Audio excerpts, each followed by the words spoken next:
Om Swastiastu.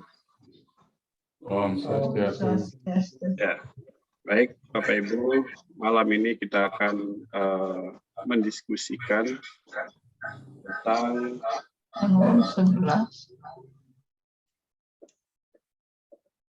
tentang bab 9, yaitu Raja Widya Raja Guhyam Yoga atau pengetahuan yang paling rahasia. Pada bab ini, Sri Krishna menyampaikan pengetahuan yang paling rahasia kepada Arjuna. Sri Krishna mengajarkan raja pengetahuan dan raja rahasia. Raja pengetahuan ini sangat suci, mengandung prinsip dharma yang tertinggi. Namun mudah untuk diamalkan, dan bila mengamalkan dengan baik, maka akan memberikan pahala dengan segera. Sebaliknya, manusia yang tidak meyakini dan mengamalkan ajaran ini akan tenggelam berulang kali dalam lautan kesengsaraan kelahiran dan kematian. Orang yang berlindung sepenuhnya pada Tuhan, maka Tuhan akan menerimanya dan mensucikan dia dari segala dosa. Bagaimana cara kita berupaya untuk memahami ajaran yang rahasia ini, agar kita terbebas dari reaksi dosa dan putaran punarbawa? Mari kita coba pahami bersama. Saya mencoba memberikan pengantar, nanti kita akan diskusikan bersama-sama.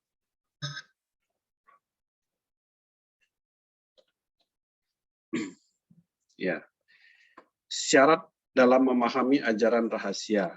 Jadi di dalam sloka 1 itu Sri Bhagawan bersabda, "Wahai Arjuna yang sudah terbebas dari rasa iri hati," ya, iri hatinya saya tebalkan, "akan aku sampaikan pengetahuan yang sangat rahasia.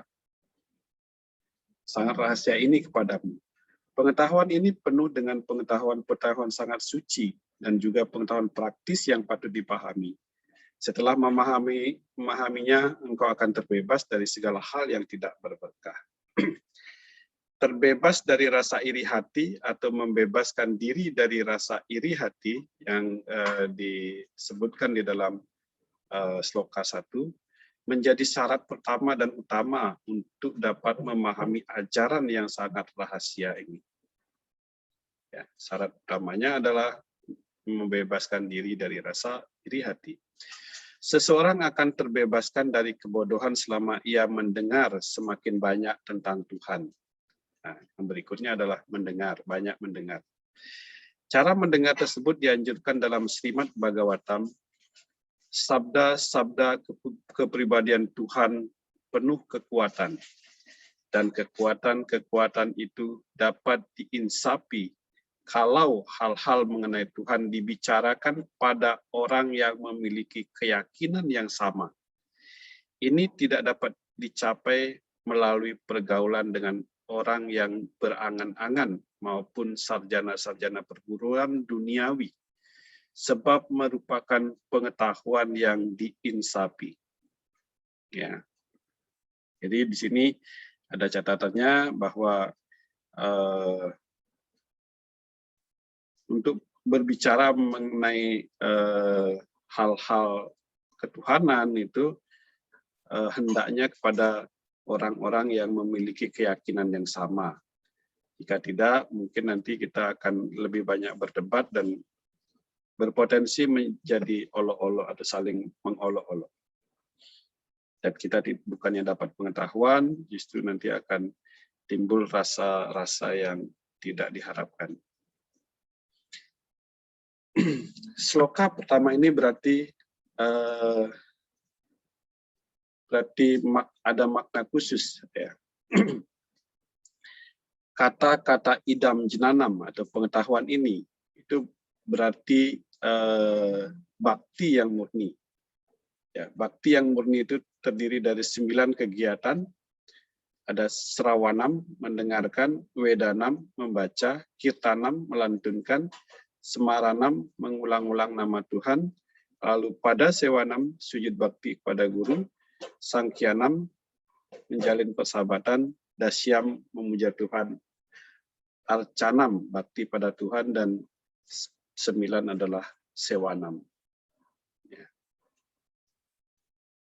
Di dalam sloka 22 disebutkan orang-orang yang memujaku dengan selalu memusatkan pikirannya hanya kepadaku, kesadarannya senantiasa lelap di dalam cinta kasih bakti kepadaku, kepada mereka aku bawakan segala yang dibutuhkan dan melindungi segala yang mereka miliki. Ini sloka favorit sesepuh saya, sesepuh Banteng yang sekarang di Merapi. Lalu sloka 27, apapun yang engkau lakukan, apapun yang engkau makan, apapun yang engkau persembahkan, apapun yang engkau berikan, serta petapa, apapun yang engkau lakukan, wahai putra Kunti, lakukan semua itu sebagai persembahan. Ya.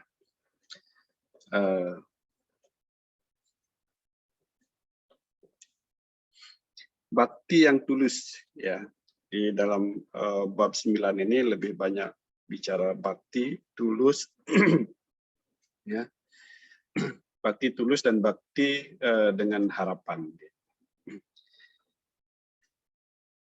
Ya, di sini saya mencoba menggambarkan kita sebagai manusia ketika kita mengatakan berbakti kepada Tuhan, ya, melalui melalui sinar-sinar sucinya Tuhan yang disebut dengan dewa, gitu ya. Dewa-dewa, mungkin ada dewa rezeki, ada dewa kesaktian, atau dewa apa, gitu ya. Kita cenderung ketika kita mengatakan bakti kepada Tuhan, kita cenderung mengharapkan atas apa yang kita lakukan. Kita berbakti pada Tuhan dengan manifestasinya melalui cahayanya, ya, misalnya kepada Dewa Rezeki, kita berdoa setiap hari, kita berjapa setiap hari, misalnya pada Mahalaksmi misalnya, untuk mengharapkan rezeki, gitu ya.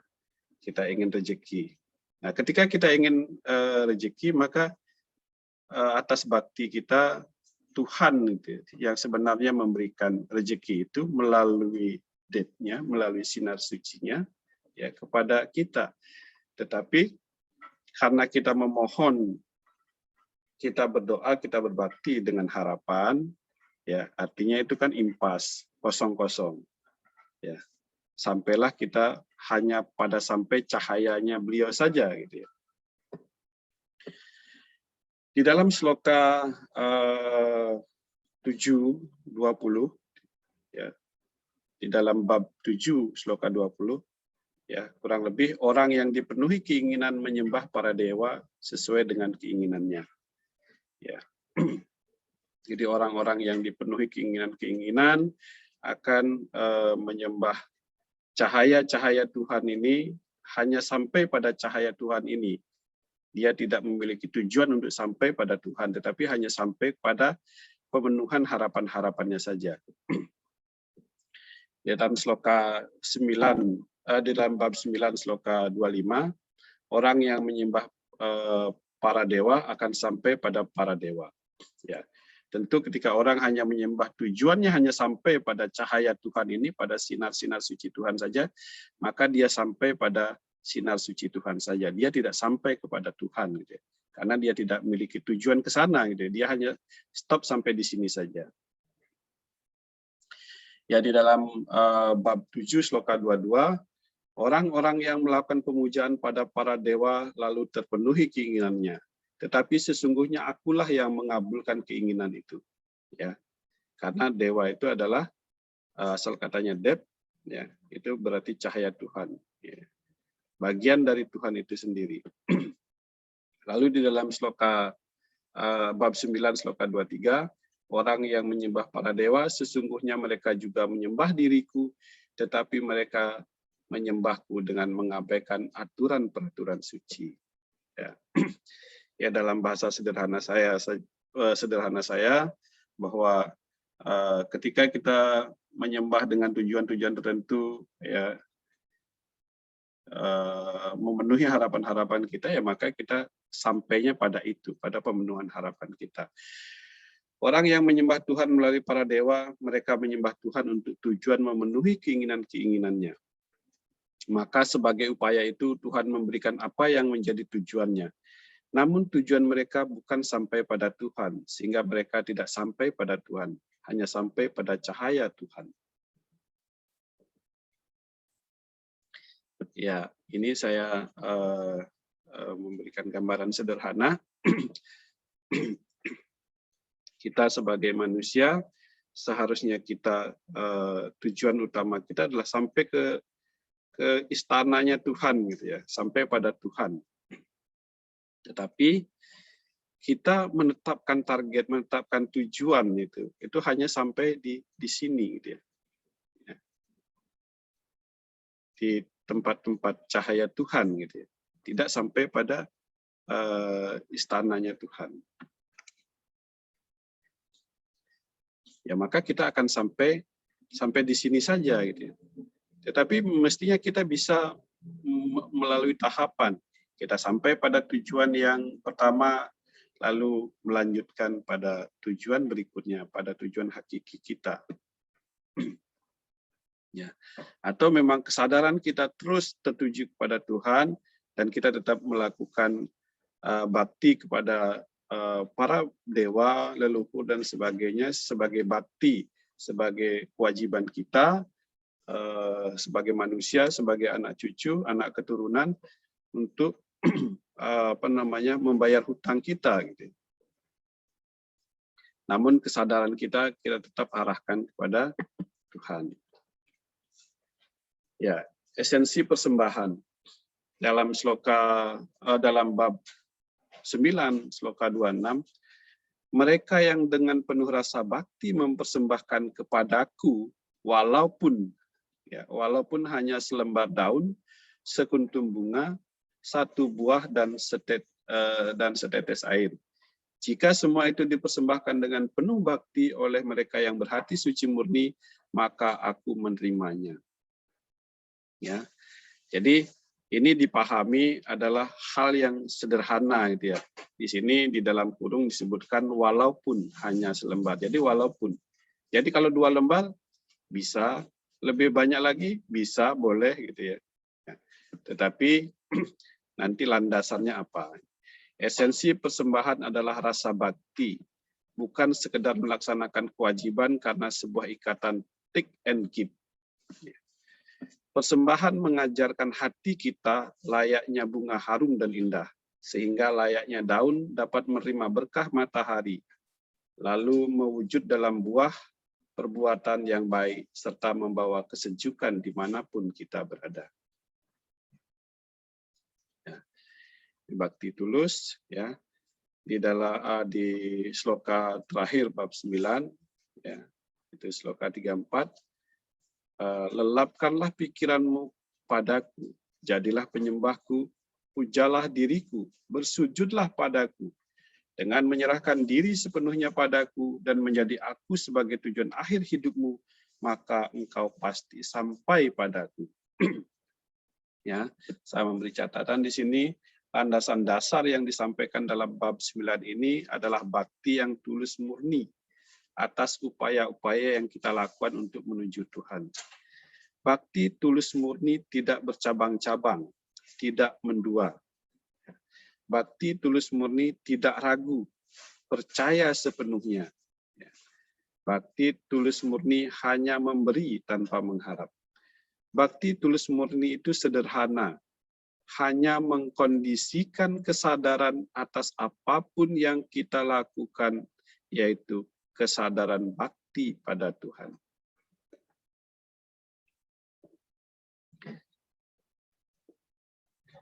Ya, buah dari bakti tulus.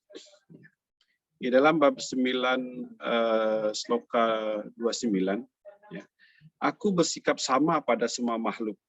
Ya. Tidak ada yang aku benci dan tidak ada yang aku kasihi. Lalu di sloka 30, walaupun orang yang paling berdosa sekalipun datang padaku, memujaku dengan penuh rasa bakti tanpa menyimpang, maka orang seperti itu hendaknya diterima sebagai orang suci. Ia memiliki tekad yang mantap.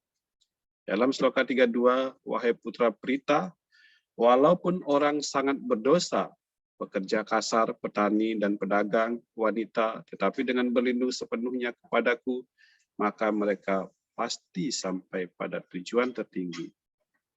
Ya. Di dalam bab 9 ini, Tuhan menyebutkan bahwa Tuhan bersikap yang sama. Tuhan menciptakan sebuah sistem yang disebut dengan hukum karma. Yang melakukan kebaikan dapat karma baik, yang melakukan kejahatan dapat karma buruk. Satu perbuatan menghasilkan karma tersendiri. Rahwana pun mendapatkan berkah dari Dewa Siwa hingga ia menjadi sakti. Ya, kita tahu Rahwana ya, dikenal sebagai tokoh yang jahat. Ya. Juga pasukan Kurawa, Duryodhana, dan 100 saudara-saudaranya pun yang dikenal dominan jahat dalam kesehariannya, dia pun berhak merasakan surga, meskipun setelah itu neraka. Gitu ya. Tetapi dia pun berhak merasakan surga, karena ada hal baik yang dilakukan selama hidupnya. Ya. Saya ingat sebuah cerita, gitu, ada orang yang sangat pelit sekali, kikir sekali. Suatu ketika ada pengemis datang ke rumahnya, dia menggenggam roti basi, ya, dia marah-marah, dasar pengemis dan sebagainya, lalu dia melemparnya dengan roti itu, roti yang dipegangnya. Lalu karena pengemis saking laparnya, dia mengambil roti itu dan dia memakannya. Dengan tulus hati dia mengucapkan terima kasih.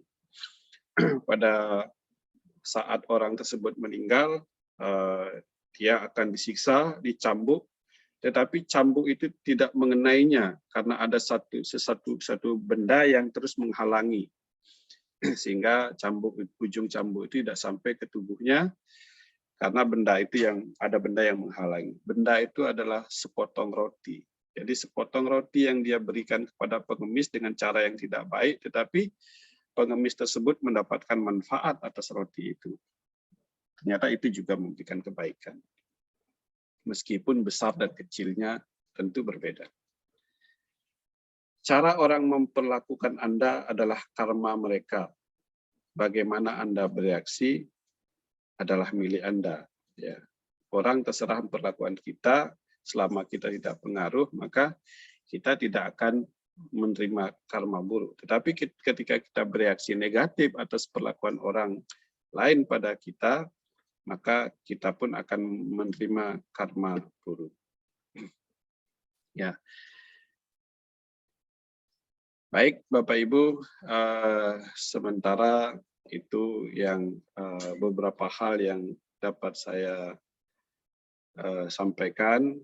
Tentu banyak kurang, banyak kesalahan, mohon nanti diluruskan bersama-sama. Oke, mari Bapak Ibu kita diskusi. Untuk paparan saya akhiri dengan Paramasanti. Om Santi, Santi, Santi. Om.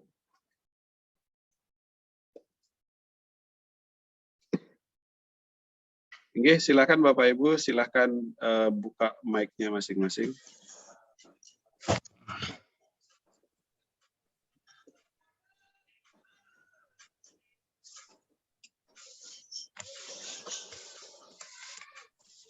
Mari kita berdiskusi, ya, mungkin bukan bertanya, ya, karena saya pun baru membaca. Ya. Mari nanti di sini banyak sesepuh yang bisa membantu memberikan pandangan-pandangan. Silakan, Bapak Ibu.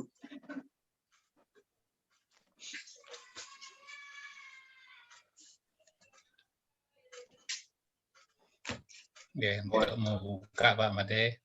Oke, Pak Ayan.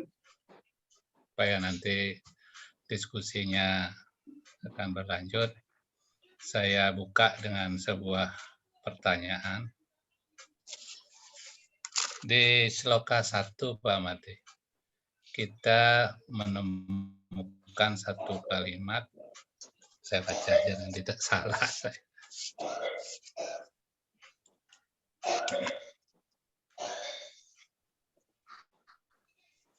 ada satu kalimat begini, saya copik aja. Aku ajarkan ilmu pengetahuan yang sangat rahasia. Jadi saya dulu sering bertanya, sebenarnya rahasia apa yang akan disampaikan oleh Sri Krishna kepada Arjuna? Supaya kita lebih memahami kata rahasia di situ, tentu ini ada satu konotasi yang hanya diketahui oleh orang-orang tertentu gitu, Pak Made. Ini kira-kira kata rahasia di situ kita dapatkan di sloka mana ya Pak Made? Rahasia-rahasia apa yang disampaikan oleh Sri Krishna kepada Arjuna?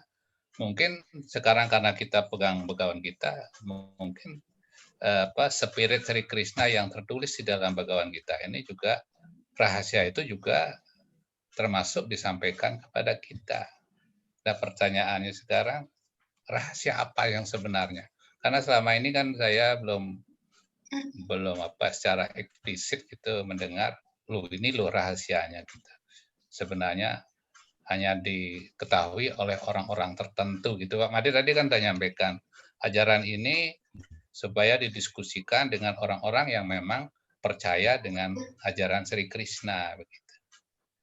Di sloka mana kira-kira rahasia yang ingin disampaikan oleh Sri Krishna kepada Arjuna?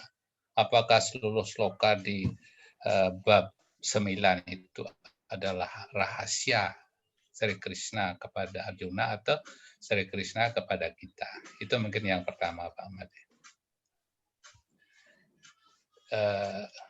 Kemudian yang kedua, kita kembali mendapatkan satu sloka yang sering menjadi diskusi, menjadi satu perdebatan begitu. Itu di sloka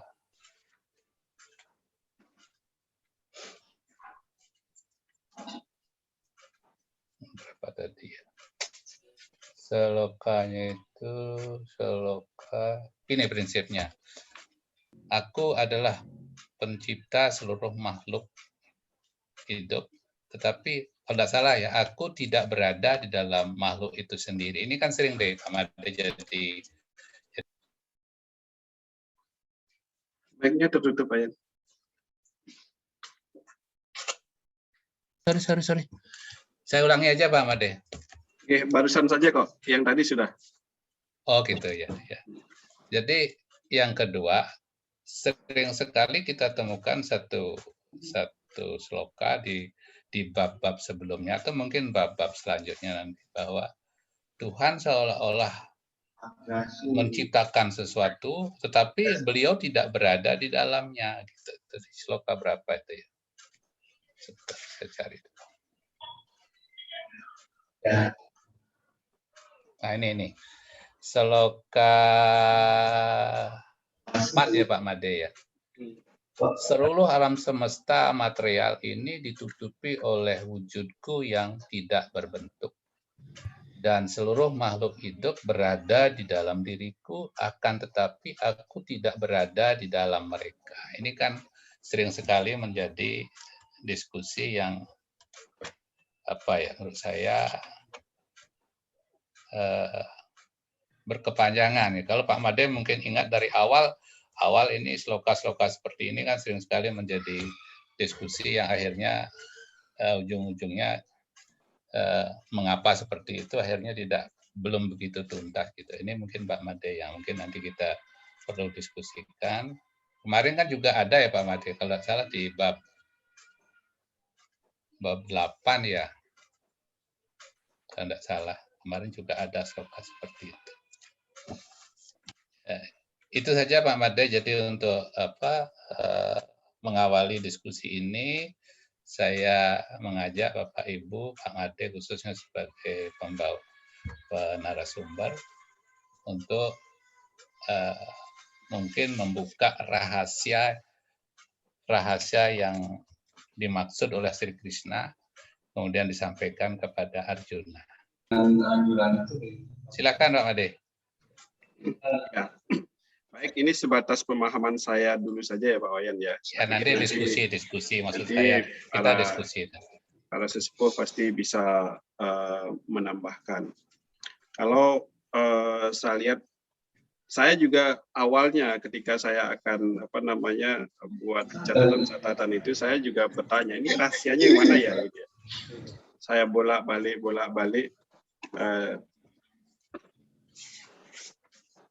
Saya melihat seperti yang Pak Wayan sampaikan, hampir semuanya menjadi rahasia gitu ya. Ya, betul. Jadi hal yang sangat rahasia. Misalnya contohnya tadi pertanyaan yang kedua Pak Wayan itu, aku tidak ada di dalam dirinya itu. Tetapi ada satu sloka, saya belum ketemu ini. Ada satu sloka di sini di bab 9 ini menyebutkan dan aku ada di dalam dirinya yang terakhir.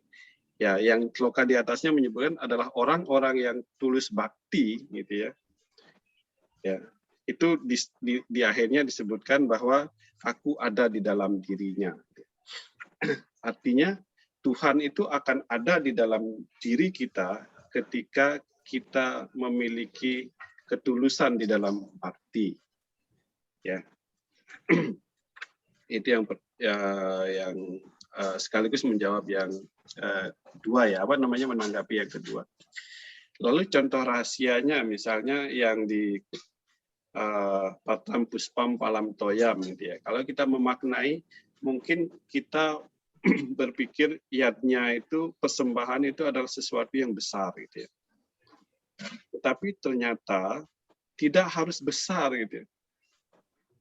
Kita mungkin akan menghabiskan banyak energi mengumpulkan sesuatu yang besar untuk kita persembahkan gitu ya. Kita bangga atas itu, kita mungkin ada unsur takabur kata bahasanya itu apa? Karena kita berhasil melakukan persembahan besar, tetapi intinya kata kuncinya persembahan itu adalah dengan ketulusan gitu ya. Yang di sini bakti murni gitu ya. Menakutkan itu berarti yang mana tuh? Dituntut atau Nah, itu kan rahasia juga, bagian dari rahasia ya, Pak Yen. Nah, sekarang kalau kita cermati, saya pikir semuanya. Tapi saya melihat ringkasnya saja sih di bab 9 itu menyebutkan bahwa ketulusan atas bakti itu menjadi hal yang sangat utama gitu ya. Menjadi hal yang sangat utama, bahwa bahwa yang berikutnya adalah kita menyembah para dewa itu, yang memberikan itu bukan dewa itu, tetapi yang memberikan itu Tuhan juga gitu, karena dewa itu kan juga ternyata cahayanya Tuhan. Ini mungkin kita hanya berterima kasih sampai pada dewa itu saja. Lalu kita berhenti sampai hanya pada para dewa, lalu kita perginya sampainya hanya pada para dewa saja gitu. Saya mau ke Klaten misalnya, tetapi saya mampir ke tempat Pak Wayan. Di tempat Pak Wayan saya merasa nyaman sampai malam ya, saya sampai menghabiskan waktu, saya lupa bahwa tujuan saya ke Klaten kan gitu. Ini kan juga menjadi rahasia. Saya pikir hampir seluruh sloka itu menjadi hal yang rahasia. Ini dari pandangan saya saja, pandangan sempit saya. Mohon nanti para sesepuh berkenan menambahkan. Silahkan, monggo. Pak Made Budi, mohon mic-nya dibuka Pak Made. Om Swastiastu, salam sami. Om Swastiastu. Sinampura baru gabung tadi ngikuti Pitra Puja acara PSN nasional baru saja selesai. Yes, Timur ketua PSN-nya meninggal tadi sama tokoh Laksamana pertama. Jadi tadi ada Pitra Puja Sinampura. Yang tidak tahu tadi pertanyaan seperti apa-apa. Cuman yang nyimak sedikit yang Adiaya 9 sloka 26 kalau nggak salah yang Patram Puspam Palam Toyam Yome Bakyo dan seterusnya niki. Nggih, yang sedikit urun pendapat niki. Jadi yang senampurun niki sebelumnya nonton bermaksud nguyain segareng nggih, Profesor Putu niki ampurun sepuh sami sekedar urun niki urun rembuk. Jadi kalau menurut yang ini kan sabda seorang Bhagawan, seorang awatara ya. Tentu yang disampaikan kepada walaupun Arjuna dalam hal ini sebagai manusia, tapi kan beliau adalah yang disampaikan adalah Nara dan Narayana. Ini tentu tidak percakapan biasa, ya. Terus di sana ada Patram, Puspam, Palam, Toyam. Jadi kita kadang-kadang mengartikannya sederhana seperti yang kita batasi bahwa Patram itu katanya daun, Puspam bunga, Palam buah, Toyam air, enten. Tapi kalau dibalik itu yang justru mempunyai tanggapan ampun niki anak yang kepingin tahu niki nggih. Biasa. Nggih, wow 3 tahun niki. Nggih. Terus jadi ada sesuatu di balik daripada sabda beliau di sana. Patram ini daun. Tapi menurut yang ngacu yang di bawah itu kan bagi yang dipersembahkan secara tulus dan ikhlas, tulus dan suci lastarya, tentu Patram daun ini tidak sekedar daun, tapi raga kita, badan kita ini adalah daun itu sebagai wadahnya. Kemudian Palam itu buah. Buah itu kaitannya dengan karma, karma pala. Jadi kalau buahnya itu sudah didasari oleh puspam, kesucian, keindahan, kemudian ditambah lagi toyam, ada kesucian. Toya itu kan air itu kan lambang kesucian. Kalau semua itu perbuatan yang didasari dengan sarira otomatis akan nyampe, akan aku terima dari orang-orang yang berhati suci, kan demikian. Nah, hati suci ini tentu kan merujuk kepada toyam tadi itu. Ya, hanya orang-orang yang berhati yang baik yang bisa mempersembahkan bunga. Kalau tidak berhati yang baik, tidak akan bisa menyampaikan keindahan itu kepada alam. Nah, tentu itu mungkin dibalik daripada sabda beliau kepada Arjuna dalam hal ini. Dan ini juga sempat disampaikan, mohon maaf saya tidak hafal slokanya, bahwa Sri Krishna pernah menyampaikannya kepada Ikswaku, keturunan daripada Dewa Surya yang merupakan purba, artinya masa lalu. Dan Arjuna dipilih di sini juga tentu bukan sembarang orang. Karena kalau kita runtut, Krishna itu awatara, Arjuna itu kan lahir tidak dari jasmani, tidak dari raga yang bersifat panca mahabhuta dengan panca tanmatra ini, tapi merupakan anugerah langsung dari dewa. Nah, tentu sabda ini kadang-kadang kalau saya sering dengar teman-teman itu kalau melapalkan Bhagavad Gita gitu, kok rasanya kok mohon maaf kayak cempoleh gitu ya. Karena kan kita ini niru sebenarnya, niru sabda suci beliau. Tapi kita berbicara kadang-kadang langsung menyampaikan Krishna begitu. Tapal di sana disebut sebagai Bhagavad, sebagai Tuhan gitu ya di dalam hal ini. Nah itu kira-kira yang punya pandangan. Jadi apa yang disampaikan atau disabdakan di dalam Bhagavad kita itu yang kira perlu mendapatkan perenungan ke dalam, tidak menerima mentah begitu. Karena yang lihat teman-teman itu dengan mengartikan dari sloka itu, jadi persembahannya ada buah apel, kemudian dialasi daun sebidang, kemudian ada bunga mawar dikasih air seteguk, jadi berupa air segelas. Jadi seperti itu. Nah justru kalau yang lihat estetika yang ada di Bali terutama, itu kan dirangkai, walaupun bunga kan dirangkai sedemikian rupa apa dan sebagainya. dibuat seindah mungkin, dan itu hanya bisa dibuat oleh orang-orang yang berhati memang indah, hati suci. Ya kenten dumun pinampura tiang ten maksud sekedar berbagi kenten dumada kenten manfaatnya. Semua Om Swastiastu. Oh Pak Made tiang matur suksema kirimannya Pak Made. Oh iya. Dereng tiang pakai niki nunggu pandemi darurat niki, tapi tiang sudah bentuk di sini. Nggih suksema dahat nggih. Nggih suksema Pak Made. Nggih, saya pikir itu hal yang mendasar yang disampaikan oleh Pak Made Budi ya, yang perlu kita pahami bersama. Oke. Monggo Bapak Ibu dilanjutkan. Itulah kelihatan loh. Di situ. Dek. Kelihatan loh, Dek. Enggak di situ enggak kelihatan. Oke. Pak Tet mau menyampaikan sesuatu? Pak Tet Subawa? Monggo yang mau menyampaikan, mic-nya dibuka dulu ya. Belum ada Pak Made, belum. Masih terbayang-bayang kalah badminton tadi.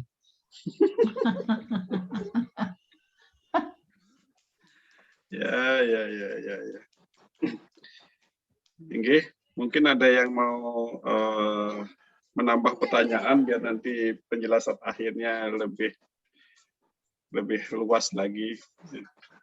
Pak Tupanji sedang mencatat ini.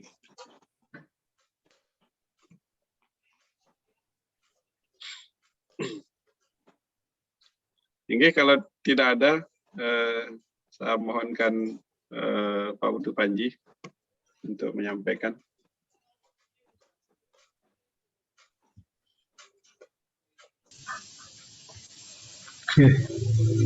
Om Swastiastu. Om Swastiastu. Pak Wayan, Pak Gusti Sumantra, Pak Ketut, Haji Idaman, kemudian Mangku, Wau, Ari, dan ini ada Dipia, ini ya, mahasiswa yang Pak Made. Oh, Pak Made Bartu juga. Begini ya yang coba kita pahami bersama untuk melihat lagi naskah ya. Naskah yang ada di bab 9. Judulnya memang di sana jelas Raja. Ya.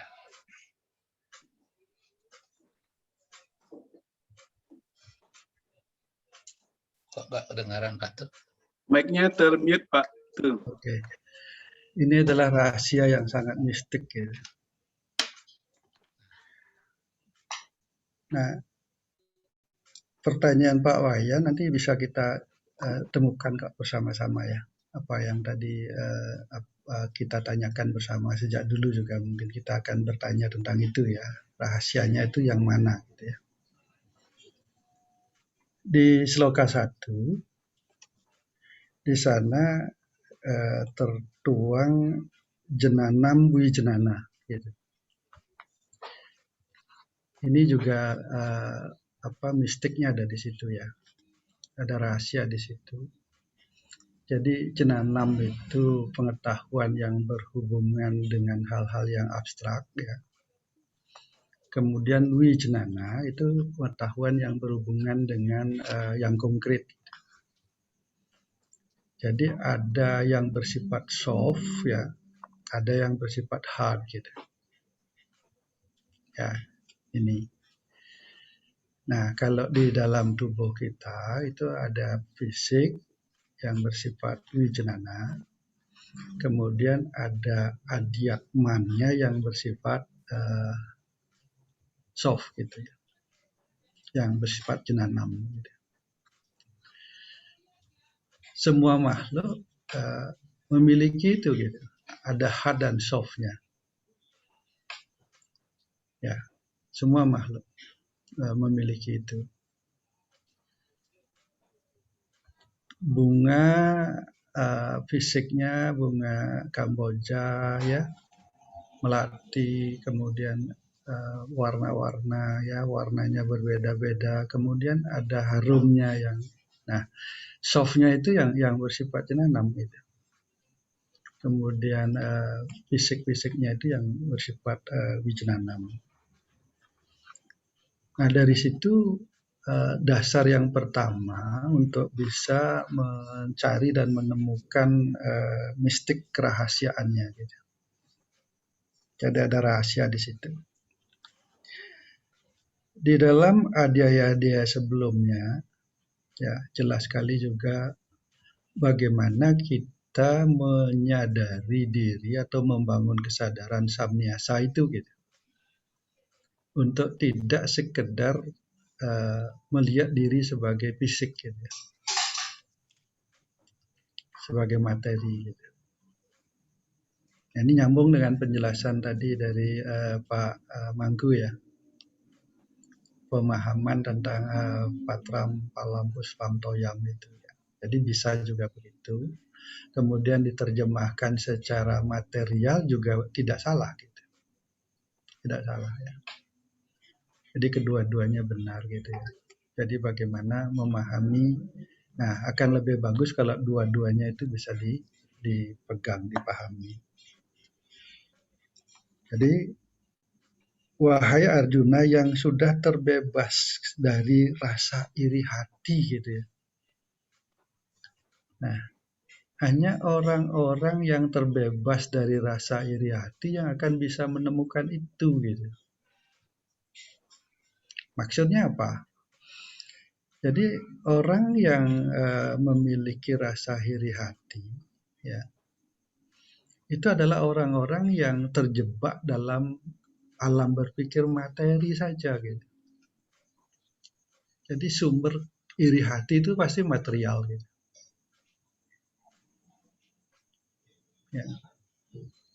Ya dalam bahasa prokem kan tetangganya beli ini iri, gitu. Pasti berhubungan dengan materi, gitu. Ya. Dan larinya nanti kebencian gitu, kebencian. Jadi orang-orang yang sudah terbebas dari rasa iri hati nanti ini akan bisa menemukan. Artinya bila ingin mengetahui rahasia Tuhan, jadi harus bergerak tidak hanya di alam material gitu. Jadi harus sudah bergerak juga ke alam niskalanya gitu.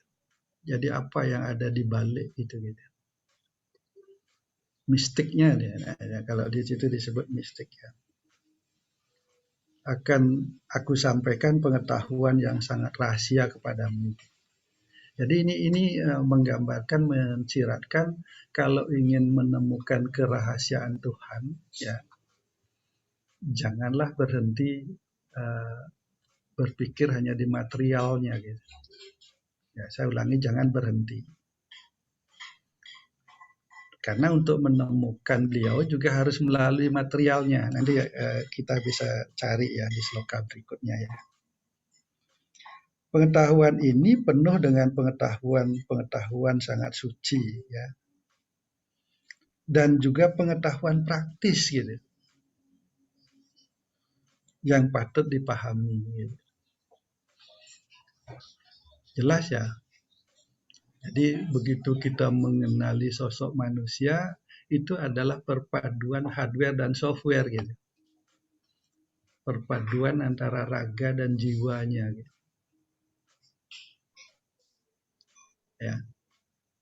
Ya di komputer jelas sekali ada software, ada hardware ya. Jadi alam ciptaan Tuhan itu ada mistiknya di situ ya. Jadi sebenarnya ya saya juga baru menemukan ini gitu ya. Karena sejak dulu kita belajar agama Pramana, ya, Anumana Pramana, Pratyaksa Pramana di sini kan anunya ini. Ilmunya ada di sini. Ya. Nah, di sloka 2 di situ dituliskan Pratyak sawagamam gitu ya. Pengetahuan ini akan kuajarkan kepadamu ya, adalah raja dari segala ilmu pengetahuan dan merupakan pengetahuan yang paling rahasia ya. Jadi Raja Widya, Raja Guyang. Pengetahuan ini sangat suci, maha utama. Kemudian pengetahuan ini penuh dengan prinsip-prinsip dharma. Dharma itu hukum, hukum kehidupannya. Hukum-hukum kehidupan, hukum-hukum Tuhan yang senyata-nyatanya kebenaran. Nah, menariknya di sini ada pratyaksa. Nah, sejak dulu kita belajar tentang pratyaksa pramana. Jadi bagaimana melihat Tuhan dalam kenyataan gitu. Ini kan menjadi mistik di sini. Ya. Dulu sewaktu kami kuliah di S1 itu ada teman tanya kepada dosen pada waktu itu, ada Haji Sudiani, ada di Pak Dibi Asmara, Pak tolong tunjukkan Tuhan secara pratyaksa pramana, itu pertanyaannya pada waktu itu saya ingat sekali. Ya, ternyata jawabannya ada di sini di Adhyaya atau di bab 9 ini. Ya. Bersifat kekal abadi, ya, ia sangat mudah dipraktikkan gitu. Dan bila dilaksanakan maka ia akan memberi pahala yang segera. Gitu. Rahasia-rahasia antara material dan hard dan soft ya, material dan apa yang ada di balik unsur material itu, kan itu sebenarnya yang mewarnai alam semesta ini, Pak. Ya. Jadi ada manusia, ada hewan, ada tumbuh-tumbuhan gitu ya, dan benda-benda lain termasuk yang tidak bergerak ya, semuanya itu sebagai ciptaan Tuhan. Nah, mistiknya sebenarnya ada di sana. Jadi kerahasiaannya ada di situ gitu. Ya. Nah, sloka 3 Astra Dadana gitu. Jadi mereka yang tidak yakin pada pengetahuan yang maha utama yang akan kuajarkan kepadamu ini, wahai Parantapa, tidak akan sampai kepadaku gitu. Jadi orang yang tidak meyakini bahwa di dalam dirinya ada Atman gitu ya, nggak akan sampai kepada beliau. Gitu. Karena di Atman itu sendiri sebagai percikan Tuhan. Atau tidak meyakini adanya software di dalam sebuah hardware itu. Kalau dia tidak meyakini, tidak akan bisa memfungsikan. Gitu. Sama seperti punya komputer ya sebagai benda mati gitu. Tidak akan dioperasikan, dia tidak akan mencapai beliau gitu. Ya. Kemudian sebaliknya mereka akan mengalami kesengsaraan gitu. Dalam perputaran kelahiran dan kematian. Nah itu. Karena pengetahuan jenana tentang yang bersifat soft ya, atau yang mistik itu tidak dimiliki, gitu. Tidak dipahami. Ya. Itulah di Adhyaya sebelumnya Samniyasa itu kan itu yang ditekan. Sadarilah dirimu bukan tubuh ya. Sadarilah dirimu bukan fisik. Gitu. Ya. Jadi harus melakukan penolakan terhadap kesadaran yang hanya bersifat fisik. Gitu. Pertanyaan Pak Wayan itu nanti jawabannya memang di sloka 4 sangat jelas itu ya. Kerahasiaan mistiknya ya. Seluruh alam semesta material ini ditutupi oleh wujudku yang tidak berbentuk gitu. Nah, mistiknya ada di situ. Dan seluruh makhluk hidup berada di dalam diriku. Akan tetapi aku tidak berada dalam mereka. Gitu. Dia lebih mudah kalau menjelaskan ini dengan perumpamaannya, gambaran begini. Di Jawa Timur ada Python gitu ya, pembangkit listrik gitu. Kemudian daya listrik yang dihasilkan ya itu ditransmisikan ke rumah-rumah, ke kemana saja gitu ya,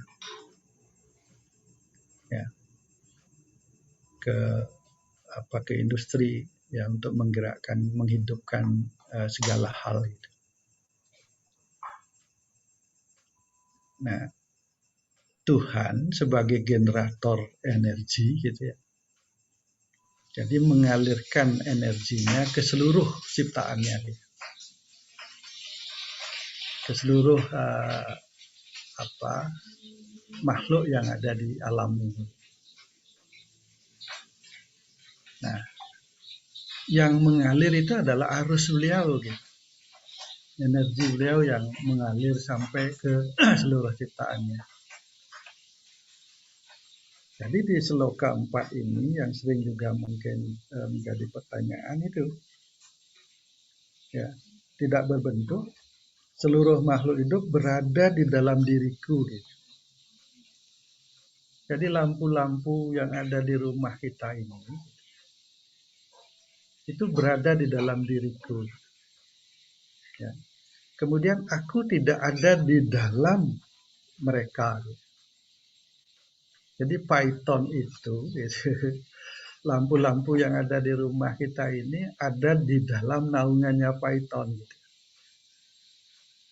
Baratnya. Ya. Kemudian Python itu tidak ada di dalam lampu-lampu kita. Jadi yang ada di dalam lampu-lampu kita atau di dalam diri kita sebagai lampu itu adalah alirannya beliau, gitu. Arus listriknya beliau, energinya beliau, yang kemudian kita sebut sebagai Atman ya, sebagai yang bersifat jenananya, gitu, yang bersifat halusnya ya.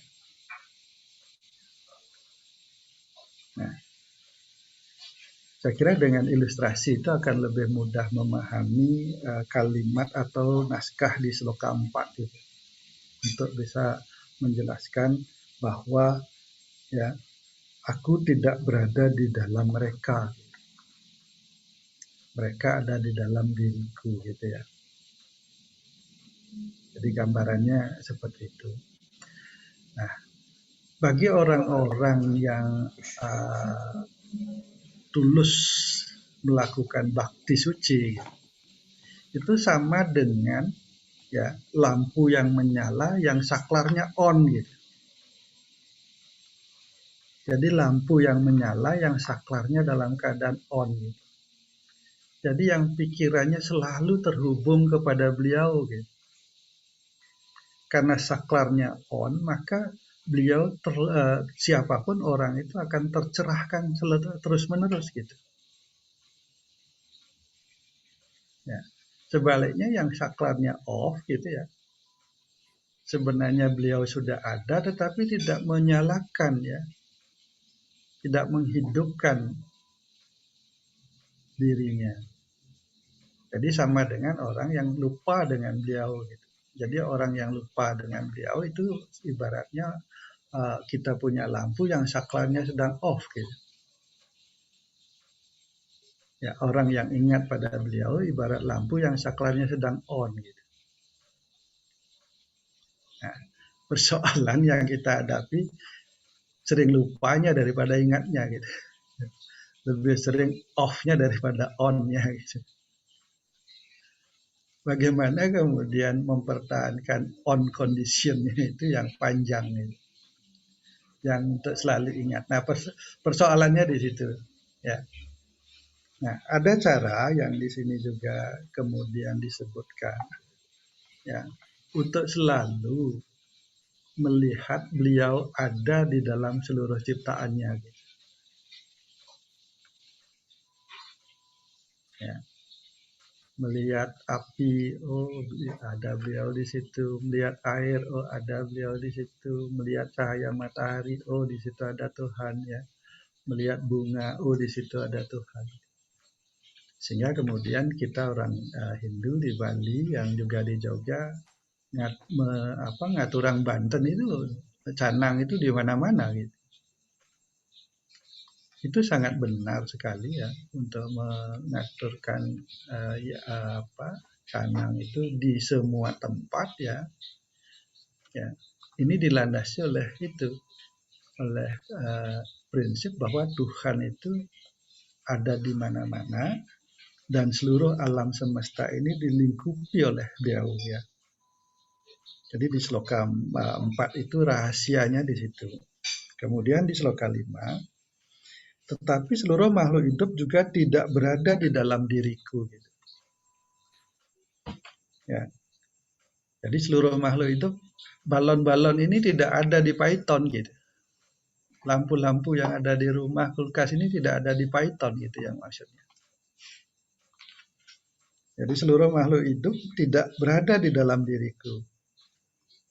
Lihatlah kehebatan yogaku gitu. Lihatlah kehebatan yogaku. Gitu. Jadi Tuhan sebagai generator pembangkit listrik itu ya telah melakukan yoga kepada seluruh ciptaannya. Ya. Aku merupakan pencipta dari seluruh makhluk hidup dan aku juga memelihara seluruh makhluk hidup. Ya. Namun aku tidak berada di dalamnya. Jadi yang ada di dalam ciptaan ini adalah energi beliau. Jadi kekuatan-kekuatan beliau itu ada di seluruh ciptaannya. Ya, itu di sloka 5. Di sloka 6, seperti angin yang berada di angkasa. Gitu. Selalu berhembus kencang ke sana kemari, maka keberadaan seluruh ciptaan ada di dalam diriku. Hendaknya engkau pahami seperti itu. Gitu. Jelas sekali ya. Jadi Tuhan ini melingkupi semua semesta alam ini melalui energinya. Ya, seperti matahari, seperti angin. Nah, di sini disebutkan angin ya. Seperti angin ya. Itu di sloka 6. Di sloka 7, wahai putra Kunti, semua makhluk hidup yang diciptakan pada masa peleburan di akhir zaman Kalpa. Nah, tadi saya pagi itu nge-share di WA itu. Satu Kalpa itu sekian juta tahun gitu ya. Saya nyari apa tuh artinya Kalpa gitu. Akan kembali kepadaku dan kemudian pada awal zaman Kalpa gitu. Jadi waktu yang sangat-sangat lama sekali ya. Jadi mulai dari Karta Yuga, Treta Yuga, Dwapara Yuga sampai ke Kali Yuga itu berdasarkan perhitungan di Hindu itu waktunya sekian ribu tahun ya. Ya. Itu di sloka 7, kemudian di sloka 8, berada di dalam kekuasaan Allah, seluruh makhluk hidup menjadi tidak bebas. Nah ini, seluruh makhluk hidup menjadi tidak bebas. Jadi dalam pikiran saya begini, kalau di rumah kita sekarang sudah menyala lampu-lampu gitu ya, dulu yang memasang ada instalatir gitu ya, ada instalatir yang bekerja gitu. Kemudian jaringan yang ada di rumah saya ada hubungannya dengan trafo yang ada di jalan itu. Kemudian trafo yang ada di jalan itu ada sumbernya lagi dari gardu induk gitu. Nah, rangkaian seperti itulah yang dimaksudkan bahwa seluruh makhluk ini tidak bebas gitu. Tidak sebagai sesuatu yang lepas mandiri gitu. Ya.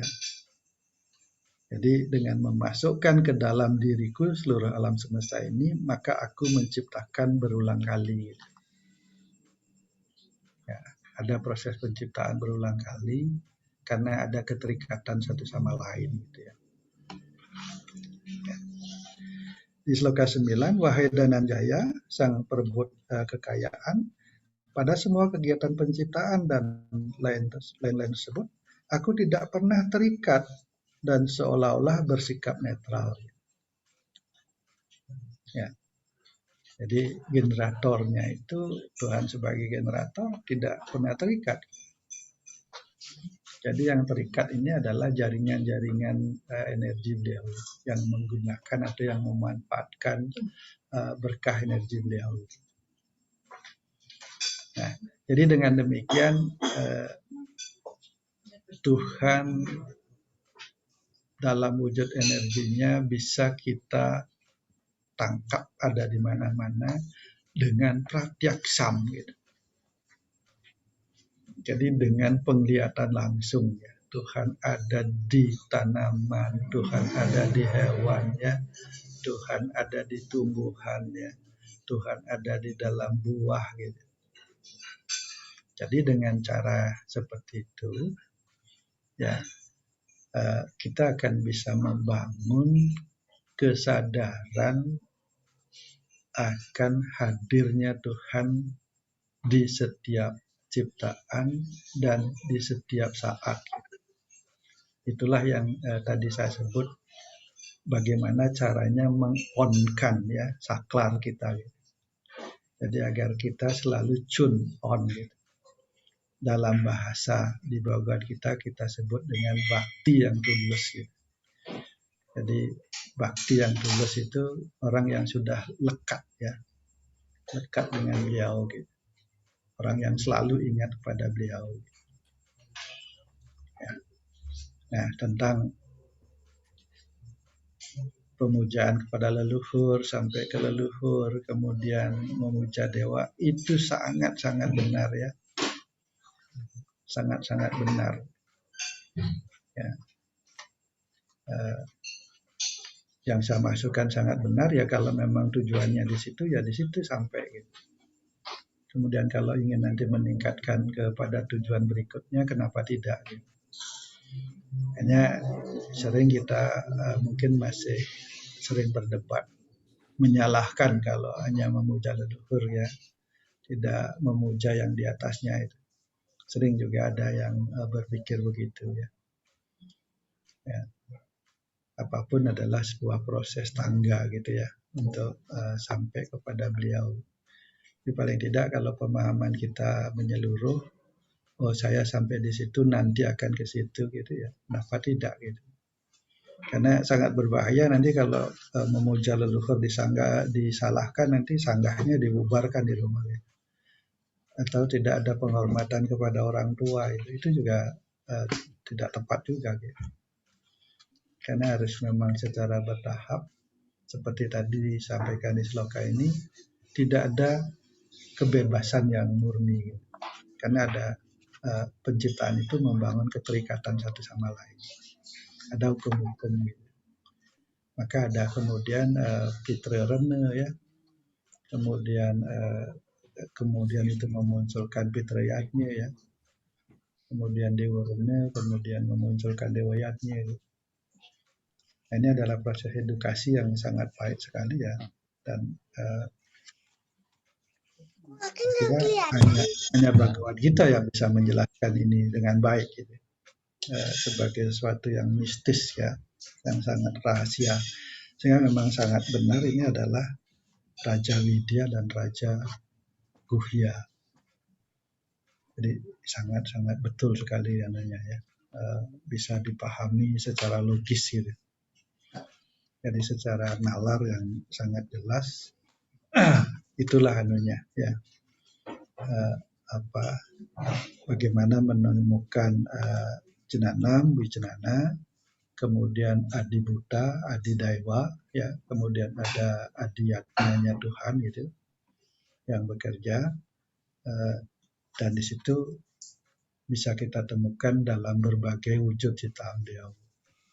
seperti apa yang sudah yang tulis, rasa manisnya gula gitu ya, kemudian rasa asinnya garam, itu adalah hal yang melekat gitu. Jadi adi butanya itu adalah butiran-butirannya itu antara garam dan gula itu sama-sama butirannya berwarna putih gitu. Tapi adi daiwanya berbeda. Yang satu asin, yang satu manis gitu. Itu di situ. Dan siapa yang menyebabkan manis, siapa yang menyebabkan adanya asin itu ya adi yang namanya Tuhan. Jadi kalau sudah kita sampai di situ, kita akan bisa melihat Tuhan ada di mana-mana. Ya, dalam pandangan yang pribadi, dengan cara begitulah kita bisa berbakti dalam long term gitu ya. Jadi tidak hanya di saat-saat tertentu atau hanya di tempat-tempat tertentu saja. Lihat cucu ingat Tuhan, lihat suami ingat Tuhan, lihat istri ingat Tuhan, lihat anak ingat Tuhan, lihat teman ingat Tuhan. Gitu. Ini yang mistik atau rahasianya ada. Raja Widya, Raja Guyanya itu di situ menurut yang pribadi itu. Ya, semua Pak Mandi. Ampura yang kurang pas. Ya, Rayu. Terima kasih Pak Putu, bagus. Saya pikir sangat jelas sekali ya. Ada banyak hal yang bisa kita maknai di bab 9 ini. Yang kalau saya menggarisbawahi adalah bakti, tulus, dan suci. Ya, baik Bapak Ibu, karena sudah cukup malam ya, di Bali sudah jam 9:30 ya. Mari. Mumpung masih kalau ada yang mau mengulas lah. Apakah masih ada yang ingin mendiskusikan? Prof. Putu sudah sangat jelas itu tadi. Oke, Pak Madi, mic-nya Pak. Oke, yang sedikit Senampuro, Prof. Pertama, tadi yang nggak tahu nih jam berapa enunya dimulai. Tadi yang ragu-ragu jam berapa mulainya ini. Yang nggak di share-shareannya itu nggak tahu. Akhirnya saya ngikuti Fitra Puja dulu. Terus yang kedua tadi Prof tadi bilang sempat nge-share di grup, saya belum sempat baca juga itu. Jadi kalau di Purana satu kalpa itu 1 harinya Brahma.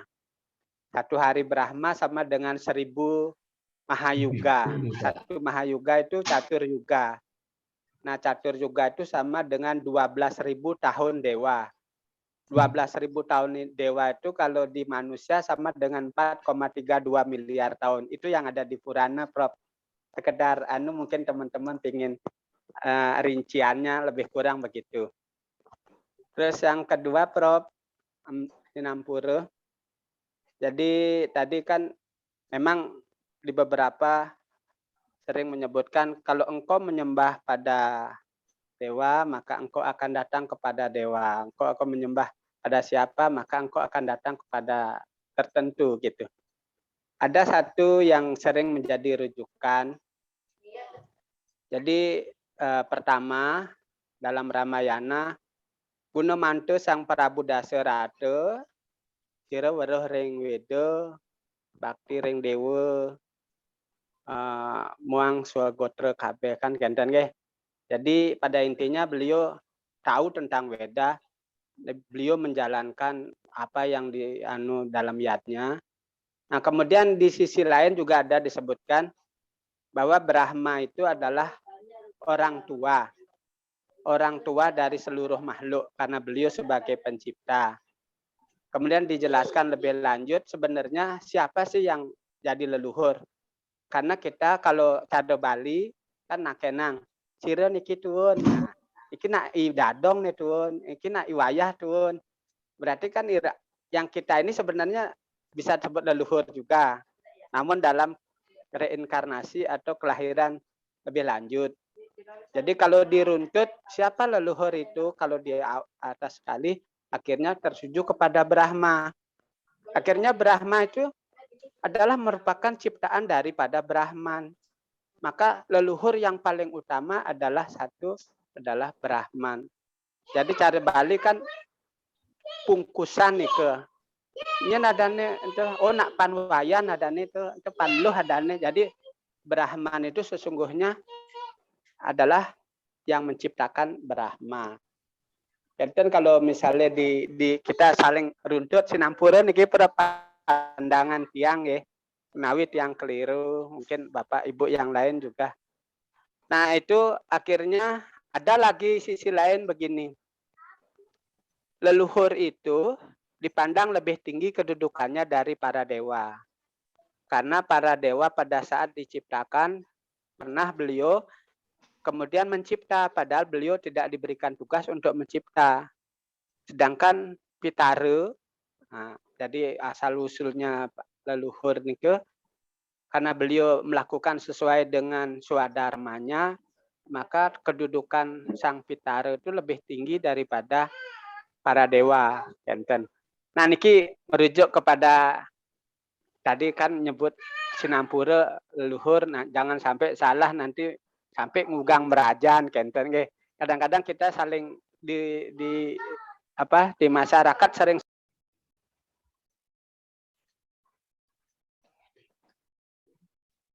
Diganggu anaknya. Terputus ya.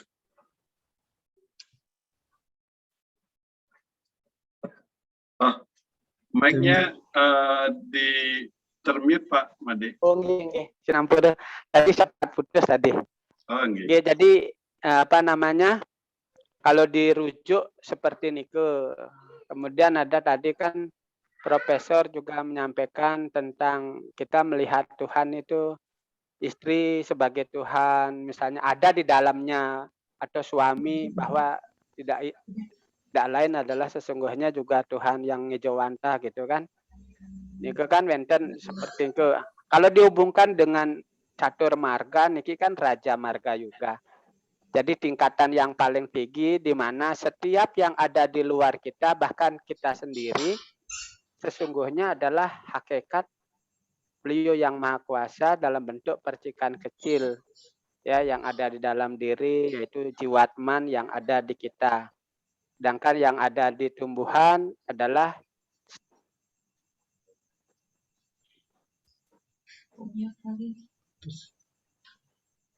Putus internetnya Putus lagi.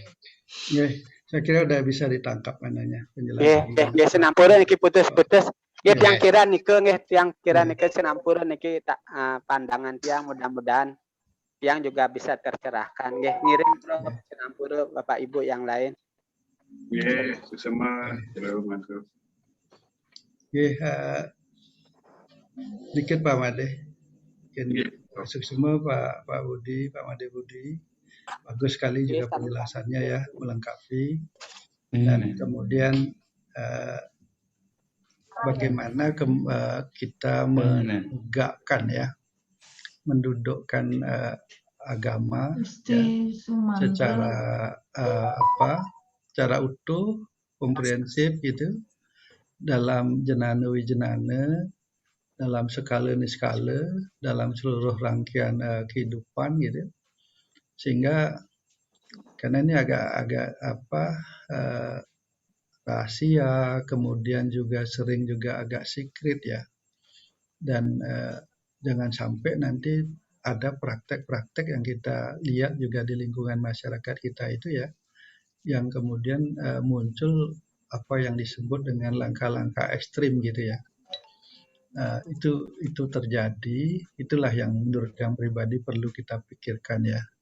Agama diajarkan secara utuh, melingkupi seluruh kebutuhan aspeknya, ya, seperti hukum-hukumnya yang tadi juga di sloka sudah disebutkan ya. Kita tidak pernah ada kalau tidak ada oleh ibu bapak kita gitu ya. Jadi jangan sampai nanti itu hukum-hukum itu diterjang gitu. ya dalam guyonannya Cengblong itu dewa sing bisa ngai apa-apa raga dia tulung ngai cai kan gitu di Cengblong itu kan menarik juga guyonan itu gitu. Dan sampai nanti anak-anak kita itu melupakan itu. Lihat Cemblong juga dia. Ya. Ya kan harus banyak ini. Kemudian nanti naik lagi gitu. Jadi apa-apa yang sudah kita praktekkan di Bali ya tetap terjaga. Kemudian lebih distrukturkan ya dipahamkan secara baik dan benar gitu.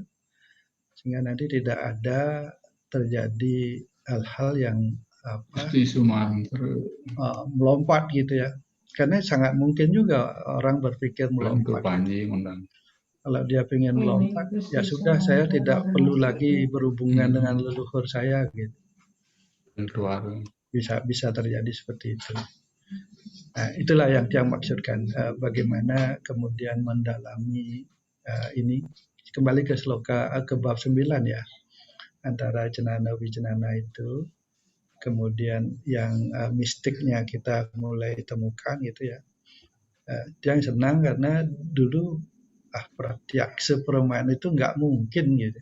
Hanya orang yang sangat suci baru bisa melihat beliau gitu. Ternyata di bab 9 kita diberi petunjuk gitu. Melalui sloka-sloka yang ada di bab 9.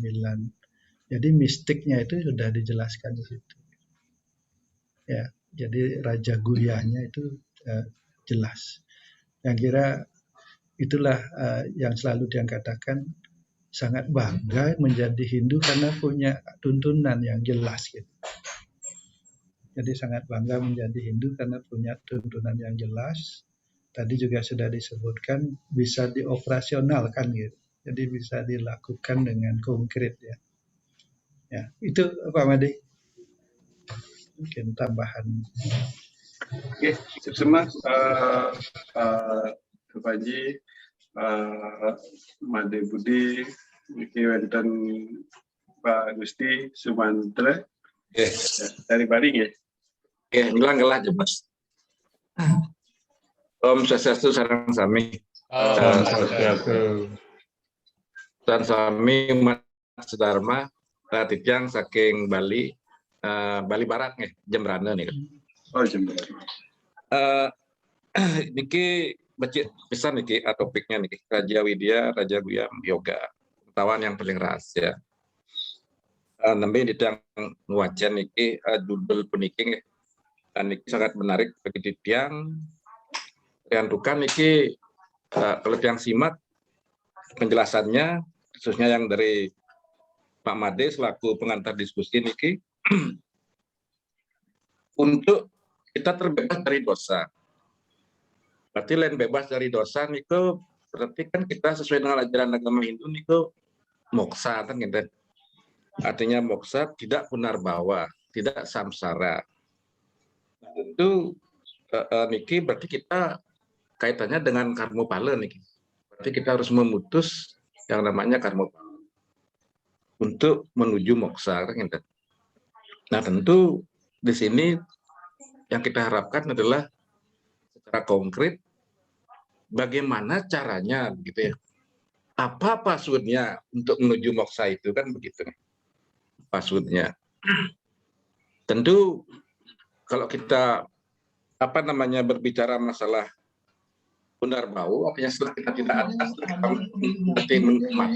sudah tidak ada lagi di dunia ini meninggal gitu ya. Tentu kita pasti akan masuk surga, masuk neraka pasti sesuai dengan karma yang kita perbuat. Jadi karma ada pahala begitu ya. Nah tentu ini yang sangat ikut merembuk barusan mengikuti. Tentu yang minta kepada teman-teman yang hadir di sini, khususnya Pak Made selaku pengantar diskusi, mungkin juga yang lain, bisa memberikan pada teman-teman yang lain secara nyata begitu ya. Kira-kira apa langkah-langkah nyata, apa yang kita bisa lakukan dari ajaran pengetahuan yang paling rahasia ini ya, dalam rangka kita terbebas dari dosa dan terbebas dari punarbawu atau samsara. Mungkin itu intinya kurang lebihnya. Ampurun iki. Tidak nyarengin Moniko tidak lunas. Moniko dumung masuk temu kelah yang melihat. Oke, semua Haji. Memang kalau kita bicara dosa ya, reaksi dari karma, reaksi negatif dari perbuatan, rasanya tidak mungkin kita benar-benar tidak bisa,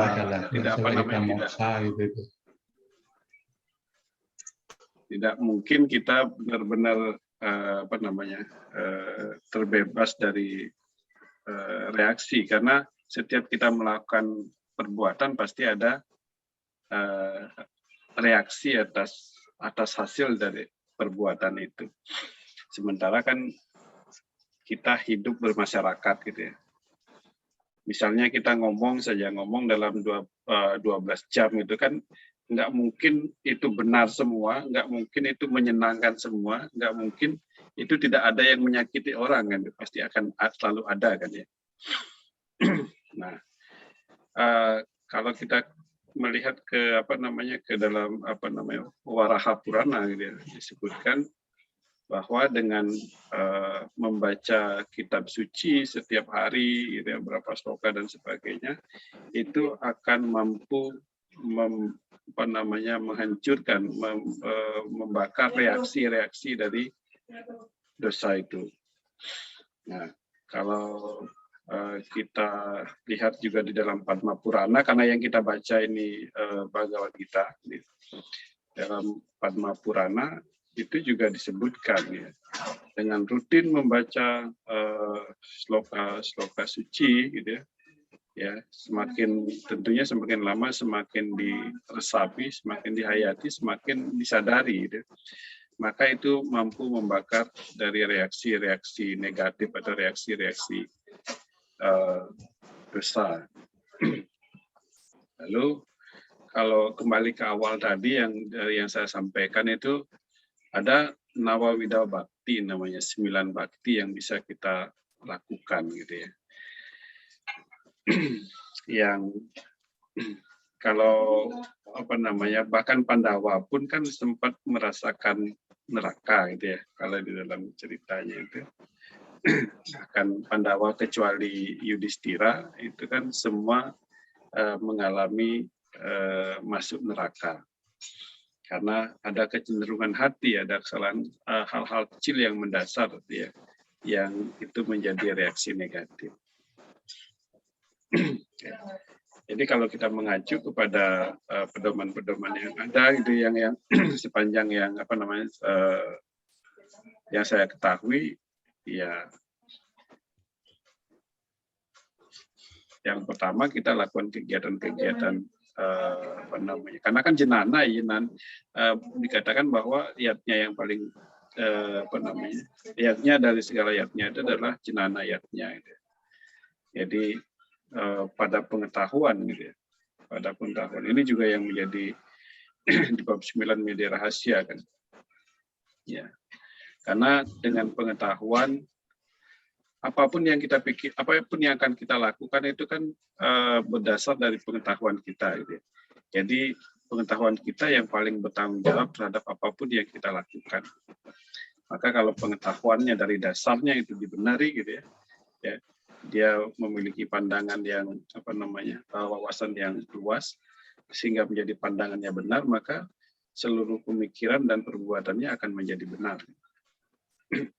Mungkin itu saya juga dalam proses belajar, saya pikir para sesepuh bisa menambahkan. Silakan sesepuh yang Sami.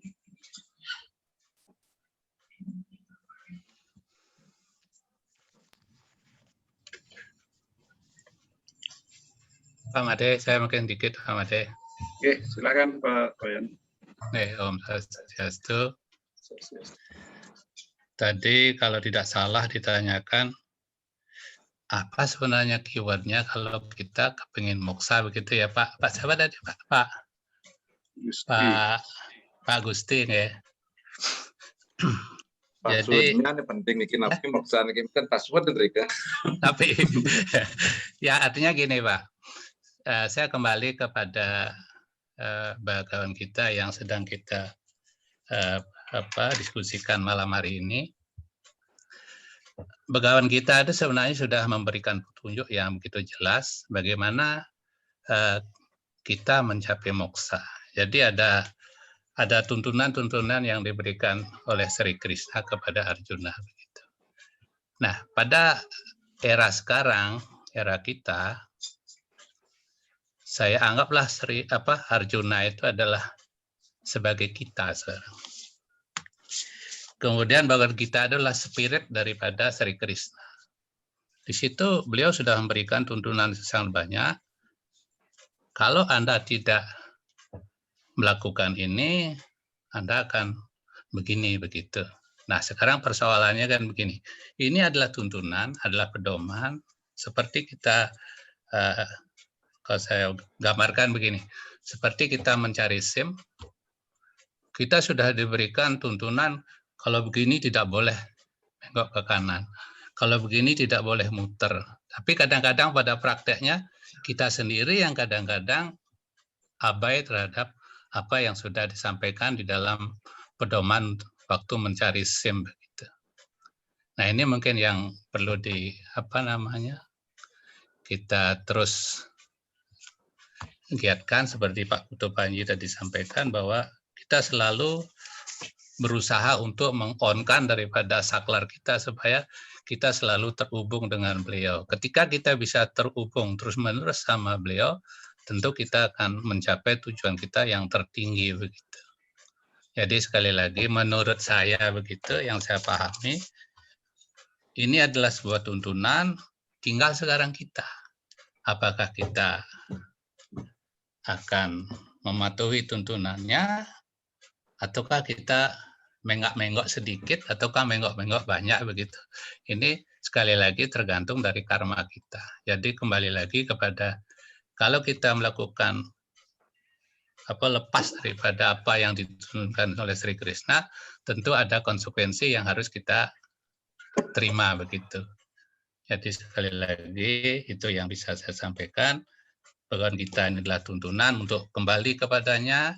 Sekarang tinggal kita.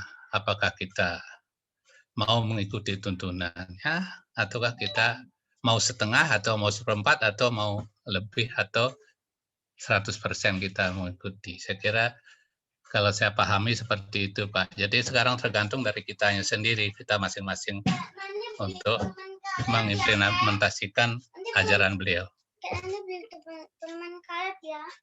Saya kira itu Pak Made dari saya, pahaman saya tentang Bhagavad Gita. Semua yang duduk dan mindeng Mati Sumiaste atas pencerahannya terkait dengan yang masukan tadi yang saya tanyakan itu. Kalau password untuk menuju neraka yang uning nih, password menuju neraka. Di bagaimana kita nembas berapa nih yang disebut dengan krodo gitu ya. Ya itu 3 pintu, 3 gerbang. Kamu kan gitu. Ini kok passwordnya untuk menuju neraka nih. Yang terkait dengan moksa ini belum ketemu passwordnya nih. Passwordnya itu Pak. Kalau yang ke surga nih yang cariin di Google ada passwordnya 4 nih Pak. Surga nih. 1 beriatnya, 2 passwordnya dana punio, bertapa berata dan perkarma yang baik. Kenten nih yang menuju surga. Password yang ke moksa ini dah yang buka-buka lagi di mana ya ketemu tadi. Hilangkan iri hati, hilangkan kegelapan.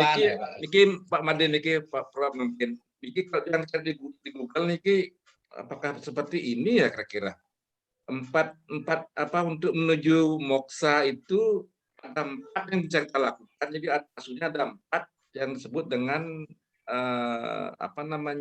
catur yoga nih. Catur juga di 4 jalan, yaitu karma yoga, jana yoga, raja yoga, dan bhakti yoga. Tapi mungkin sudah singgung sama Pak Manting. Nah, terkait dengan Nike, saya ingin bertanya sebenarnya sama Pak Made, ketika punya inspirasi ataukah punya topik memunculkan judul ini ya, ini kan sebuah rahasia begitu ya. Rahasianya itu seperti apa begitu ya. Tentu setelah kita meeting ini ada sebagai pemikiran ataukah apa namanya inspirasi ya untuk kita semua umat Hindu khususnya, karena kita apa namanya tujuan yang sangat mulia ini sulit sekali kita lakukan, tapi minimal ada tuntunan ya. Jadi sehingga kita bisa mempersiapkan diri, mumpung kita masih diberikan waktu begitu ya untuk berkarma di dunia ini. Mungkin kok tadi saya sempat dengar di YouTube juga itu medikse katanya tangga menuju Tuhan begitu ya. Ini kan sebuah pemikiran juga kita semua ya. Medikse katanya untuk biar lebih dekat. Sekarang kan agak jauh ini, jauh lebih dekat begitu. Nah, tentu juga kami minta kalau bisa Pak Made maksudnya menyimpulkan atau lebih detail begitu ya dari topik ini ya. Jadi jalan rahasia ini sehingga benar-benar bisa bermanfaat kita semua ya. Sehingga Zoom meeting ini terasa bisa kita kita implementasikan di lapangan ya. Mungkin kita sudah cukup umur Pak untuk mengisi waktu dengan berkarma begitu, karena apapun yang kita lakukan di dunia ini kan karena karma Pak. Jadi dosa yang dewasa Brahman itu kan hanya bersifat seperti wasit begitu ya, untuk mengatur ya. Yang menentukan itu kan semuanya adalah karena karma. Mungkin itu kurang lebih Pak, maafkan kalau ada yang kurang, ada yang salah saya sampaikan. Jangan sampuro. Enggih, galah yang walian untuk semua. Oke, semua Setiaji. Yang pertama yang perlu saya sampaikan bahwa diskusi niki di Jogja niki kan kegiatannya dulu sebelum pandemi niki offline niki. Jadi keliling dari rumah ke rumah. Kunci utamanya sih kegiatan utamanya sih kita melantunkan sloka-sloka niki. Keliling ke rumah ya. Selain kita agar mudah karena pengulangan ya, karena terus melakukan pengulangan kan kita lebih mudah membaca sloka-sloka suci itu dan melantunkannya. Yang berikutnya ya memberikan vibrasi positif lah kepada rumah-rumah yang dikunjungi. Kita berkeliling bergantian, cuman karena pandemi ini kita tidak laksanakan. Nah, di setelah melantunkan itu biasanya kita diskusi-diskusi ringan sesuai dengan pemahaman kita ini, pemahaman kita masing-masing. Karena setiap kita membaca ulang kembali, kita menemukan hal yang kesadaran yang berbeda gitu ya. Dalam kita membaca kitab suci itu, ketika kita membaca hari ini kita baca, kita menemukan hal yang berbeda. Besok kita baca dengan kesadaran yang berbeda, kondisi kita yang berbeda. Itu kita menemukan sesuatu gitu ya, lebih dalam lagi. Nah, itulah kenapa kita perlu membaca terus mengulang-ulang, walaupun kita sudah baca hari ini, besok kita bisa ulangi kembali. Baca, kita akan menemukan hal yang berbeda. Nah, selain memang kalau di dalam Bhagavad Gita, keagungan Bhagavad Gita itu kalau kita terus rutin melantunkan, maka dia secara pasti akan mengikis mengikis karma-karma negatif, membuka mengikis selubung-selubung lapisan pikiran kita yang mungkin yang membuat kita sulit gitu ya, sulit memahami, sehingga semakin lama semakin peka gitu ya. Nah, ini yang sebenarnya yang kita lakukan adalah pengulangan-pengulangan. Sebelumnya memang kita tidak ada yang ahli di sini, bukan ahli memahami itu. Kita memang kelompok teman-teman yang belajar bersama gitu ya. Belajar bersama, ayo kita pahami bersama, tidak ada yang lebih paham, tidak ada yang tidak paham. Semua memahami dengan dengan kesadarannya masing-masing gitu ya. Kita sharing-sharing saja, kita mendapatkan gitu ya. Nah, memang akhir-akhir ini mungkin udah beberapa tahun terakhir Pak Putu Panji lebih fokus di menggali Bhagavad Gita ini, sehingga Beliau banyak sekali sharing-sharing, membuat tulisan-tulisan yang sudah diposting juga di hindujogja.com. Nah, sedikit saja kalau kita berbicara apa kuncinya di kuncinya moksa gitu ya, moksa. Jadi dalam Bhagavad Gita itu ada keagungannya yang disampaikan di dalam Padma Purana. Setiap bab itu ada keagungannya. Di sana selalu kata kuncinya hanya membaca dan membaca. Lalu kalau dalam sloka-sloka yang di dalam disebutkan itu untuk sampai padaku itu kuncinya hanya selalu bersamaku gitu ya. Selalu bersamaku. Kalau Pak Tupanji tadi sering menyampaikan, apapun yang kita lihat itu adalah Tuhan gitu ya. Kita melihat orang lain, di sana ada Tuhan. Kita melihat istri itu adalah Tuhan. Kita mungkin lagi motong sayuran itu adalah Tuhan gitu ya. Yes, kesadaran itu saja gitu ya. Karena kita tidak mungkin tidak melakukan karma. Yang namanya karma bisa positif, bisa negatif, bisa baik dan bisa buruk gitu ya. Tidak mungkin kecuali kita mau seperti zaman dulu ya pergi bertapa ke hutan gitu. Itu pun kan tidak jaminan juga. Ya, tapi di zaman Kali Yuga ini bagaimana kita memastikan kalau bahasanya Pak Utu Panji itu saklar kita selalu on gitu ya. Sehingga lampu itu selalu hidup gitu ya. Selalu hidup, selalu on. Ya. Jadi setiap saat kita selalu menghubungkan diri dengan Tuhan dan apapun yang kita lakukan adalah dengan kesadaran Tuhan gitu ya. Ya. Dengan kesadaran Tuhan. Jadi kita tidak, kalau ada orang menyakiti kita, berbicara kasar itu juga Tuhan. Jadi kita tidak pernah tersinggung. Ya. Tuhan yang berbicara ya sudah bahwa di dalam orang itu ada Tuhannya. Nah kalau kesadaran itu ya bisa kita lakukan. Sebenarnya kan sederhana banget sih, tidak ada menurut saya hanya kegiatan sehari-hari yang kita sadari. Lakukan kegiatan sehari-hari yang kita sadari, bukan dengan tidak melakukan perbuatan, justru dengan berbuat. Justru dengan berbuat kita bisa mencapai moksa. Tetapi lakukan apapun itu dengan kesadaran Tuhan.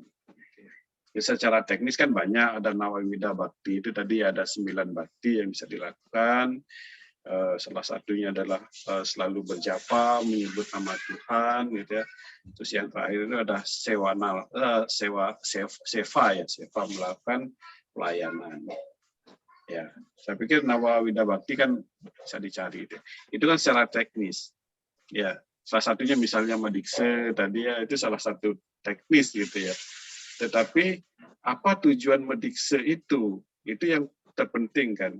Lalu bagaimana saat kita setelah mendikse itu memahami, menyadari tentang dikse itu yang harusnya lebih penting. Kan kita tidak mengatakan sekarang seperti apa orang mendikse kan, tetapi tidak semua orang memiliki pemahaman yang 100% sesuai dengan tujuan dari diksa itu sendiri kan. Ini contoh teknis saja gitu. Yang terpenting adalah bagaimana kesadarannya gitu. Kesadaran saat kita melakukan sesuatu itu. Ya mungkin begitu dangkal mungkin pemahaman Tiang. Pak Utu Panji mau menambahkan sebelum kita akhiri. Sudah cukup malam. Ya memang kalau berdialog ini menyenangkan ya. Jadi selalu akan muncul pertanyaan ya. Karena inquiry itu akan terus membangun gitu. Sangat baik sebenarnya. Walaupun akhirnya harus dibatasi waktu kadang ya. Kalau seandainya ini diteruskan sampai tengah malam pun nikmat sebenarnya, nggak akan bosan-bosannya gitu. Dia ingin menunjukkan kaitannya dengan tadi ya, pertanyaan tentang dosa itu di bab 2 sloka 38 itu di sana disebutkan adanya papam gitu ya. setelah coba saya cermati, yang papam atau dosa itu ada 3 yang temukan. Itu suke duke same kertuo gitu. Itu yang pertama. Jadi orang yang berdosa itu adalah orang yang selalu terikat oleh suka duka itu ya, tanpa kesadaran untuk menerima secara seimbang itu. Jadi orang yang bersenang pada saat mendapatkan sesuatu yang disukai, kemudian larut bersedih pada saat mendapatkan sesuatu yang tidak disukai, itu adalah perbuatan dosa. Gitu. Nah ini tidak mudah ya, sering juga kita akan terjebak di situ ya, akan terbawa gitu ya pada suke duke sama kertu gitu ya, itu yang pertama. Kemudian yang kedua labda labahu gitu. Nah ini kaitannya dengan dosa yang hubungannya dengan pengusaha yang senang kalau untung gitu, kemudian sedih kalau rugi gitu. ini yang disebutkan seperti itu. Kemudian yang ketiga jaya jayahu gitu. Jadi orang senang pada saat menang dan kemudian sedih pada saat kalah gitu.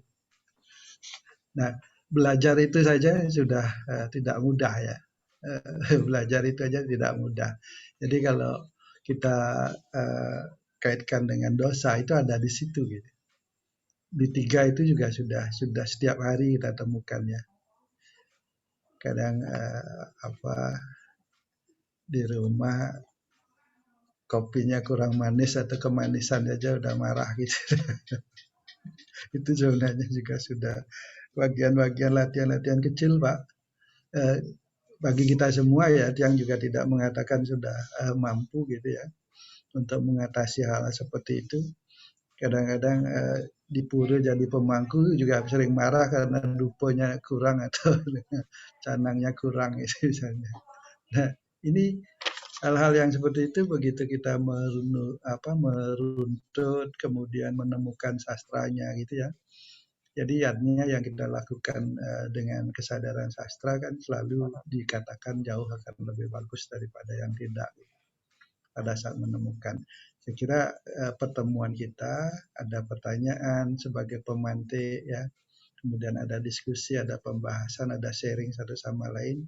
Nah itulah learning ya. Disitulah belajar, kemudian dari situ kita masing-masing nanti akan membangun konstruksi Pak. Membangun konstruksi pengetahuan kita masing-masing dan kemudian nanti menjawab apa yang disampaikan Pak Wayan Darminto tadi itu. Nek wis duwe wis ngerti so nganggo lah, itu bahasanya Pak Wayan Darminto tadi itu. Nah, udah bisa make, nah itulah baru sampai dan itu pun belum tuntas kadang-kadang. Ya, saya kira media diskusi seperti ini menurut saya sangat baik sekali, sangat penting ya. Dan perluasannya yang sepakat semakin diperluas ya untuk belajar bersama lah ya gitu, tidak saling menggurui. Mohon maaf yang tidak sama sekali tidak untuk itu ya. Kalau tidak ada seperti ini tidak berpikir gitu. Kalau tidak ada dialog tidak akan berkembang, tidak akan bertumbuh ya. Jadi kesadaran yang selalu terkoneksi dengan Tuhan, itulah amoring acintia gitu. Dan mudah-mudahan nanti sudah sampai pada saatnya jiwa kita lepas ya betul-betul menyatu amor ing dia gitu. Jadi mulai dari amoring ke amor ing ya. Ini konsepnya, tapi apakah nanti kita bisa ya? Karena jelas di bawah kita pada saat ajalmu tiba, disitulah titik pencapaiannya ya. Apa yang kamu ingat, apa yang kamu pikirkan, kamu akan sampai di situ. Itu juga hal yang sangat rahasia ya, yang tidak bisa diketahui orang lain, yang tahu hanya diri kita sendiri. Yang kira Nika Pak Madi mungkin bisa ditutup dulu acaranya. Suksema ampur. Oke, suksema Pak Tu, suksema Bapak Ibu sekalian. Mari kita tutup dengan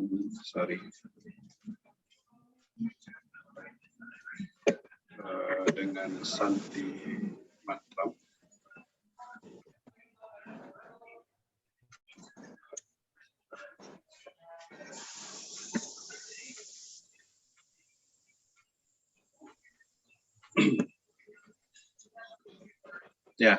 Mari dengan sikap Anjali, Santi mantram.